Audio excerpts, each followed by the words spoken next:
Hi, good morning, guys. My name is Leila Entezam, and I've been a huge fan of Creative Mornings for many years, so it's so amazing to be on this side. So thank you for Creative Mornings and the team and the volunteers and the incredible effort they put into putting stuff like this together, and to you guys for getting up so early in the morning on a Friday to be here and share this space. So justice, emotional intelligence, and the creative process. That's our recipe for today. I'm going to give you a quick introduction to piggyback on Gregory's, and then we're going to spend most of our time talking collectively, because I don't like to hear myself talk, and you don't want to hear me talk for the whole time. So we can learn much more from each other than we can from me just standing here talking. So undergrad degree in neuroscience, business, psychology. My passion is how to empower people to feel stuff, to get them to do stuff. So how do you use emotions to create engagement and create impact? So our theme we set this month is justice. Merriam-Webster defines it as the quality of being just, impartial, or fair. Being just, impartial, or fair. I'm going to read through a series of questions. What are you pointing at? Oh, never mind. I thought you were trying to project that. Oh, nope. Yeah. Nope. Thank you. I'm going to read through a series of questions, and what I want you to do is just hold on to these questions in your mind. And then I'm going to give you some information, some science, some biases definitions, and then we're going to come back to these questions, and we're going to see how the information that we learn might affect the way that we answer the questions that we have. So I'm going to read through them. We're not going to answer them yet. We're just going to sit with them. What factors affect how you define what's just? What factors affect how you define what's just? How do you know when your biases are impacting your views? How do you know when your biases are impacting your views? How does empathy and emotional intelligence affect your beliefs about justice? How does empathy and emotional intelligence affect your beliefs about justice? And lastly, how can this affect your creative process? So the relationship between empathy, emotional intelligence, justice, the creative process. How can this affect your creative process? Okay? So let's start with the brain. The brain is the engine for processing what I receive from the world, so it seems like a reasonable place to start. So your brain develops from the back forward, and the emotional processing is back here, and the logical processing is up here. So the front of the brain, the prefrontal cortex, doesn't finish developing until your mid-20s, and that's where you do a lot of your logical reasoning and things like that. So that means that if you've ever been a teenager and acted like a teenager, it's not your fault because you didn't have the brain parts yet. So you do emotional processing before you do logical processing. So everything you take in, you look at it emotionally before you do logically. Okay? Number 2, a third of your brain is associated to visual processing. Your brain has a lot of work to do with very little real estate. So to give a third of it to visual processing is a lot. So a third of your brain is associated to visual processing. So everything you see, everything you take in visually matters. Where are you getting fed from social media? What news channels do you get fed? Who's in your circle? What you get fed, what you see, your choice for those channels and mediums matters. So there's a concept called neuro marketing. And so what happens is let's say a company does a market study, and they want to see, will people buy this product if it's yellow or green? And the market study says that, people prefer it if it's yellow. Then they scan people's brains and they see that, actually, if it was green, they had more brain activation than if it was yellow. So what you think you like is sometimes different than what you actually respond to anyway. So this is called neuro marketing. It's a huge trend in the marketing industry. It's the idea that we can totally understand how people actually make their decisions, and in some cases sort of not really manipulate them, but essentially be very much more honed in the way that we approach marketing. So there's a concept called priming. So if I drive on the 5 freeway all day and then you ask me to pick a number between 1 and 10, the probability that I'll pick 5 is greater because my brain has been primed with the number 5 all day long. So if you marry the idea of priming to what we said about a third of your brain being associated to visual processing, what is what I feed myself visually all day priming me for? What types of beliefs, what types of opinions, what types of preferences is that priming me for? Your brain remembers things in stories. So this has a survival basis to it. If you think about before there was written language and computers, stories help us transfer information from generation to generation, from people to people. So your brain remembers things in stories because it helps it be able to transfer information effectively. So your references, your history, your triggers, your associations, these are all of the things that make your custom version of your engine. So I'm from Iran, and in my mother's house, if I open the pot, there might be an entire cow head in the pot, cooking away, and it's got jaw and eyeballs and teeth and all that, and that's normal. Right? So in my reference, in my toolkit, in my brain, that's not abnormal. But if I sent a picture of that to 10 of my friends, I would have 10 less friends, right? So what is in your reference? What is in your history? What is in your association? What's normal for you? What's not different to you, right? And that is the sort of database that your brain does its fact checking against every time it processes information. Your culture, your gender, your ethnicity, every single one of these matters. So if we take all of that and we add to it the fact that 95% of your processing is subconscious, basically your brain is doing a bunch of stuff and you don't even know what it's doing or that it's doing it, and then it's spitting out outputs in the form of your actions and your beliefs and things like that. Okay? So we went through a bunch of stuff about the brain. I'm going to read you 4 biases definitions. So each one, I'm going to read the formal definition. I'm going to give you a summary of what it actually means, and then we'll move on. So the first one is the Dunning-Kruger effect, a cognitive bias in which individuals with a low level of knowledge in a particular subject mistakenly assess their knowledge or ability as greater than it is, biasing you to believe that the concept is easier to comprehend than it may actually be. Similarly, it also refers to experts underestimating their own level of knowledge or ability due to caution. So Dunning-Kruger effect says people who don't really know stuff think they do, and once you know stuff, you're cautious to say you do because you think you know more, you have more information. Confirmation bias. We all favor our existing beliefs and what we know. Likewise, when we conduct research, we suffer from trying to find sources that justify what we believe about the subject.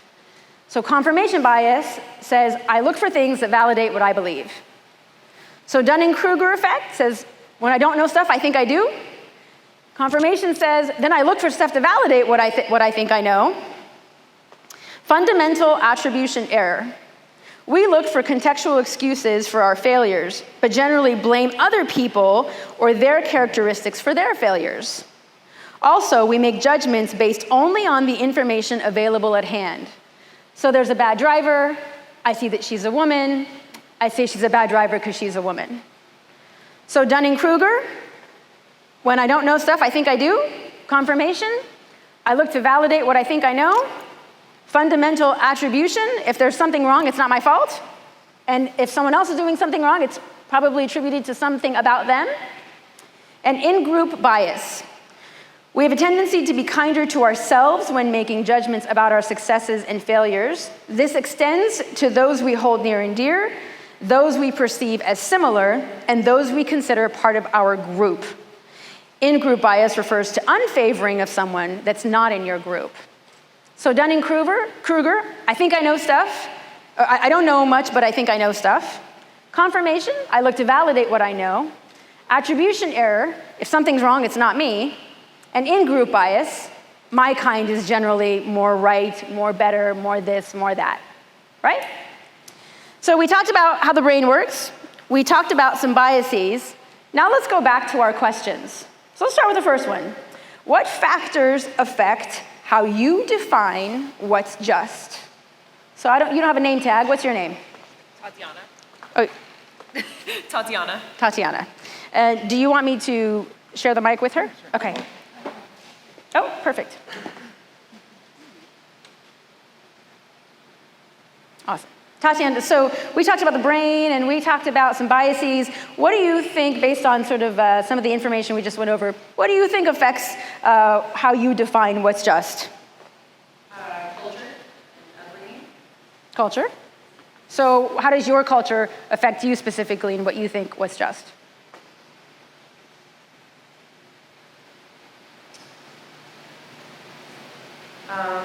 Well, my mom is from Ecuador, and so it's but a lot has actually changed recently in her country, so I think there's been a lot of really good changes, infrastructure, so crime is still high, but I think in countries like Ecuador, you have to be a little bit more, I don't want to say like paranoid, but it's a little bit harder to find justice in some ways. Okay. Just because it is so common, like criminal activity is very common in countries like that. So Okay. it makes me a little bit more anxious. Okay. Culture. All right. Okay.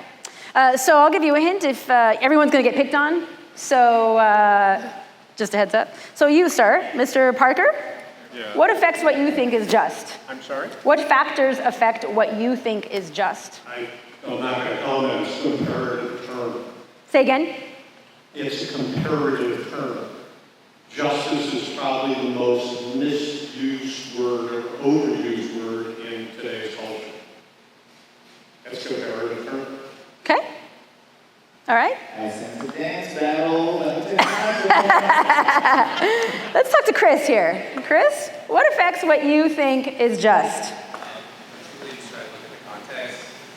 I just try to look at the context and try to rationally decide what is fair and balanced. So I just try to keep aware of my own perspective and my own emotions and just look at it as logically and rationally as possible. Okay. Did everybody hear that? Can you repeat that, Chris, into the mic? Can you hear me now? Louder, louder. Louder. There you go. So I just try to keep things, look at it as the context and keep it as rational as possible and try to rule out my own emotion and try to see it in as fairly as I possibly can. Okay. All right. Could you pass it to my friend in the back there? Emily, is that your name? Do I see that correctly? Yeah. All right. I'm making Gregory get his morning steps in. Emily, what affects what you think is just? I have to agree with what you're saying in culture and how you're raised, and obviously that changes as you get exposed to more things. But Okay. I guess like your upbringing, what you're surrounded by, who you're surrounded by, I think that saying like the five people you surround yourself with, kind of you become like a mosh pot of like them as well. So surround yourself with good people. Okay. So what about you specifically? Your culture. What do you consider your culture, and How does that affect your biases?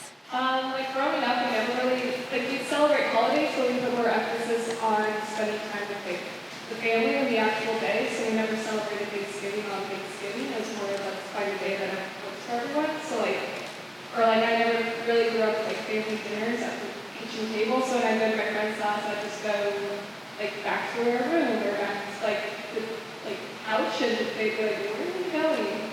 And so it's like kind of that like, adjustment. What's normal to you is not necessarily normal to others, and that doesn't make one right or wrong. But. Awesome. Yeah, absolutely. What's normal to you may not be normal to others. Excellent. Okay. How do you know when your biases are impacting your views? How do you know? Start with the glasses. Alec? How do you know when your biases are impacting your views? I don't think you're always aware, so I try and take a step back and see if I make a decision again, or I try and look to see what decisions others have made in the past, but I don't think you're always conscious of your biases in this decision. Okay. You're not always conscious of your biases affecting your decisions. Very true. Ma'am? No, I think that's part of what I was going to say.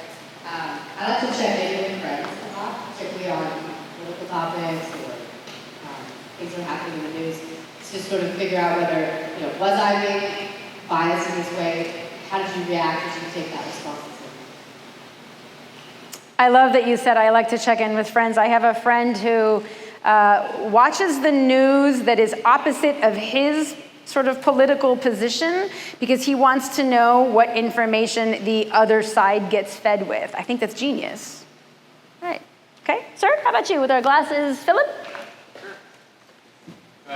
So for me, if I make a really quick decision, I'm always going, why did I go to that decision so fast? And secondly, if I react to something like viscerally or emotionally, then I go, why did I react that way? What was causing me to have that snap decision or snap thinking? And then re-examine. Okay, awesome. Ma'am, what's your name? Susan? All right. Gregory's coming for you. Faster, Gregory, run! Nope, you missed Susan. She's behind. Yep. Susan, sorry, can you repeat your question, please? how do you know when your biases are impacting your views?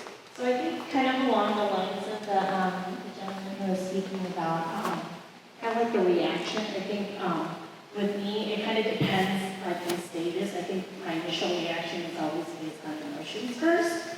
And then afterwards, like, I know that I'm an emotional person, so my words that I say and my actions that are acted out aren't always rational. And so then I have to take a step back and almost like an out-of-body experience and say like, okay, how am I seeing myself in other people's lenses? And then I have to almost like rationalize it with people around me, whether it's people I like or people I don't like, and have like an open mind to like their opinion. And with some people, I understand like they won't always give me their honest opinion. But at the same time, I have to look at it and say like, am I just being dumb, or am I being mean at this point, or am I making the best decision for other people to be like their best them as well as portraying my best me. Right. Does that make sense? Yep. Okay. How does empathy and emotional intelligence affect your views about justice? How does empathy and emotional intelligence affect your views about justice? So my beautiful friend up here who's writing, I think, Alexa, is that your name? Nope, right there. How does empathy... How does empathy and emotional intelligence affect your views? I just love the braids, so I had to pick on you. Emotional intelligence affect your views, affect your beliefs about justice. Well, the more empathetic you are, and the more emotionally intelligent you are, and the more self-aware you are, I think the easier it is to see what is just and what is not just. For me personally, when I think about others more than myself, I see that there are so many things that are not just, and it's just easier to decipher when I'm thinking less about myself and I'm being more empathetic towards others. And if I'm more aware of my feelings and my biases, which is emotional intelligence, it's easier to have more compassion and see what's fair and what's not. Okay, thank you. Can you pass the mic to our friend at the end of your row? You, sir, right there. Yep. How does empathy and emotional intelligence affect your beliefs about justice? What's your name? My name is John Koyani. Hi.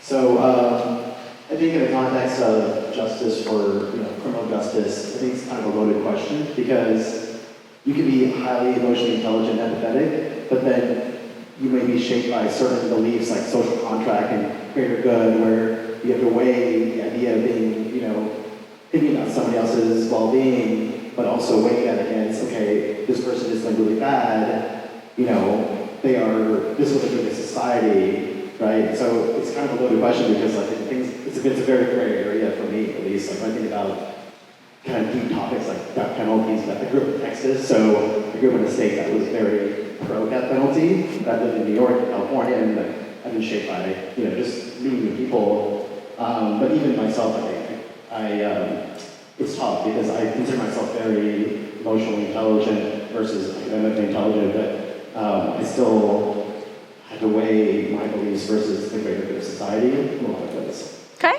thank you. Could you pass the mic forward to my friend here? What's your name, Megan? Megan.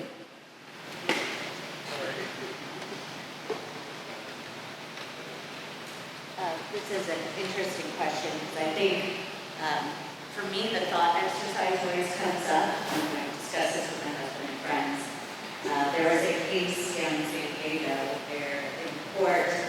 Could you hold the mic up a little bit? In court, the accused rapist of this woman's daughter, killer, basically the woman walked into court and shot him. And he had killed the daughter after raping her and mutilating her. And in my mind, that was justice. But is that the law of justice? No. So we talked about whether or not she should have been prosecuted. Was it justified that she went in and just offed herself? And I'm not a capital punishment person, but if there is an element to that where you feel for this woman so much, and in that position, what would you do? Okay, thank you. Appreciate that. So how can this affect your creative process? So the relationship between empathy, emotional intelligence, justice, your creative process, how does this affect your creative process? You, sir, with the glasses, what's your name? Joel. Joel? Thank you. Hi. Hi. Yep. How does this affect your creative process? The relationship between empathy, emotional intelligence, justice, how does all that affect you creatively? I affect the creative process at every stage. The moment you have any emotional attachment or any emotional feeling toward a project you're working on, a client you're working for, an employer, a company, a manager, emotional is all tied into it. And I think really the problem, from my perspective, is not really the problem. The goal is to separate that emotional feeling from the actual work at hand and try to use your emotional feeling solely for the creative process. But it can easily go into a negative direction. Okay. So for me, it's always trying to bring it back to a positive as opposed to a negative. Even if you feel negative emotion towards something, in case of creative, a project or a client's ID, the challenge is turning that into a positive. Okay. That's really what I did. Thank you. Thank you. We're going to go all the way to the back. Changing players. Just a suggestion. All the way to the back row. My friend here drinking her coffee. Yes, ma'am. You. Yep. How does all this affect your creative process? I guess when you're like choosing colors, or let's say like the artwork that you create involves some kind of like icons or something, and like the certain colors or certain icons like may not mean much to me, but they may like affect other people in a negative way. So like in that way, I think. Okay. All right. My decisions. Okay. You, sir, sitting behind Ian. Yes, sir. You. Yes, sir. How does this affect your emotional, your creative process? So for me, I think in order to be creative, you really have to have all that. You need to have emotional intelligence, you need to have an open mind. And it's all based, like a lot of other people said, based on your upbringing, based on your background. And so I guess in order to have that, kind of clear canvas to work from, you need to have all of everything you talk about in order to have that creative spark, right? So I don't know. Okay. Clear spark. Yep. Yep. Okay. And lastly, sir, you, Alan? Yes. Yep. If you could pass the mic forward to Alan. Alan, how does all of this affect your creative process? The idea of empathy and justice and emotional intelligence. Yeah, kind of, like I said, has a high impact on how you create. I guess the more you can be empathetic, or the more you can develop that, I guess it's easier, for me, I think it's kind of like a positive, like it's easier for you to visually represent that if you're working for somebody, using colors or lines or shapes. Okay. All right. Thank you, everybody. So, what do we do? What do we do to grow our emotional intelligence and to grow our creativity and to be able to empower ourselves with the clean slates that were mentioned? Number one, grow your empathy. Grow your empathy through practices that allow you to sit more deeply in the seat of other people. It doesn't take much to take a couple seconds to think, what might the other person be going through? Literally seconds.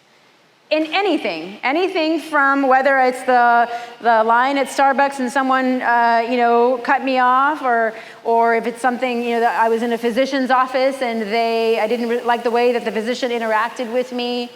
Just take a second to say, what might they be going through? Number two, grow your awareness. So emotional intelligence is awareness of self and other. The more you grow your awareness of yourself, the more you know what your associations, your triggers, your history, all of those things are for you. So grow your empathy, grow your awareness. Number three, know your triggers. Know what are the things that set you off in positive and negative ways. So for example, neuroscience is a trigger. The word brain is a trigger for me. If you say the word brain, my brain lights up. Like, who's talking about that? What are they saying? What are they doing, right? I could talk about it for literally hours. I've talked about it for hours and hours and hours. So brain is a trigger for me. Grow your exposure to diversity. If I had one suggestion for you, it would be that. Groupon lets you for $10, $5. Meetup lets you for free. The internet lets you for free. Go and expose yourself to things you're not familiar with. I took an archery lesson, not because I want to bow and arrow anybody, but because I wanted to know, what is that? What's that like? Right? Grow your exposure to diversity. So you now know that Iranians might have a cow head in the pot. You now are a little more diverse in your knowledge of what people have in the pot on their stove. Grow your diversity. Ask people what they're like. You live in a melting pot of opportunity of exposing yourself to that. Ask the guy in Starbucks next to you, hey, why do you order that drink? Why do you like that one? Grow your diversity. Okay, what questions do you have?